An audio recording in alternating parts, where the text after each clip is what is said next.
शाह अब्दुल लतीफ़ भिटाई जे हिकु बैत जो बंदि आहे, विया उॾामी कख पहण पट तां न चुरे। अगरि गौर करियूं त ही बैत जो बंदि साईं जेम्स जे किरदार सां ठहिकी अचे थो। वरी जॾहिं असां सिंध जे असुल आशिक़नि जी ॻोल्हा करियूं था त बि साईं जेम्स जो किरदारु अखियुनि आॾो फिरी अचे थो। पंहिंजी मातृभूमिअ सां इंतिहा जो इश्क कंदड़ मोरका 17 जनवरी 1904 ते हिकु सैयद जे घर में पैदा थियो। हीउ अज़ीम इंसान नंढे हूंदे खां ॿियनि आम ॿारनि खां अलॻि थलॻि हुयो। जवानी जी कची उमिरि तोड़े पकी उमिरि में जिते नौजवान जो लाड़ो फितरी हुस्न इश्क जे नशीब फ़िराद न रहे थो, हीउ इंसान उन्हनि ॻाल्हियुनि खां काफ़ी मथबरो साबित थियो। बचपन तोड़े जवानी में बि शानदार सिंध जा ख़्वाब ॾिसंदो रहियो। संदसि ज़हन में नंढी उमिरि खां वठी हिकु अहिड़ो ख़ाको जुड़ियो जंहिंमें को बि कंहिंजो ग़ुलाम न हुजे, को बि मुल्क किथे यरगुमाल न हुजे। साईं जेम्स जो जेको कुझु बि हुयो बसि सिंध हुई। पाण सिंध सां महबूबा वांगुरु इश्क कयाई, जंहिंजो अंदाज़ो संदसि किताब दयारे दिल दास्तान मोहब्बत मां लॻाए सघिजे थो।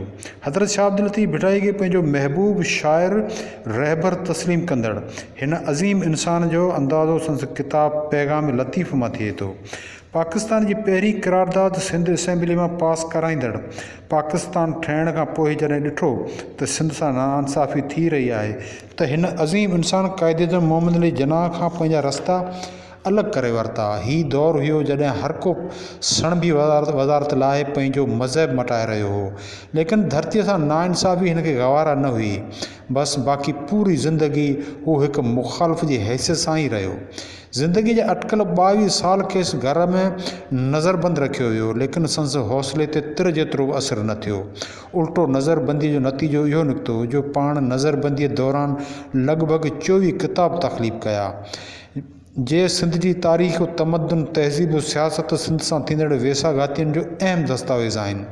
संदसि अहम किताब जनब गुज़ारिम जिन सां सिंधी अदब में अहम जॻह वालारे थो। संदसि हिकु ॿियो किताब जीअं ॾिठो आहे मूं, जेको ख़ालिस मज़हबनि जे बारे में आहे, काफ़ी मुतनाज़ रहियो ऐं अॼोके ठोगी मज़हबी महंदारनि मथि कुफ़र जूं फ़तवाऊं ॾींदे देर ई कान कई।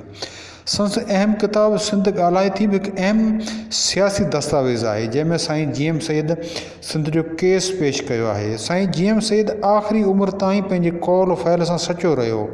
वक़्त जा सियासी तूफ़ान नज़रबंदीअ जूं अकूबतूं खेसि पंहिंजे मक़सद तां हटाए न सघियूं। सिंध सां इश्क वारो वचन हिन आख़िरी उमिरि ताईं निभायो। हीउ सिंध जो सचो आशिक़, सूफ़ी ख़्यालनि जो पोइलॻ, अज़ीम रहबर तारीख़ 25 अप्रैल 1995 ते वफ़ात करे सिंध धरती जे हंज में हमेशह लाइ आरामी थी वियो।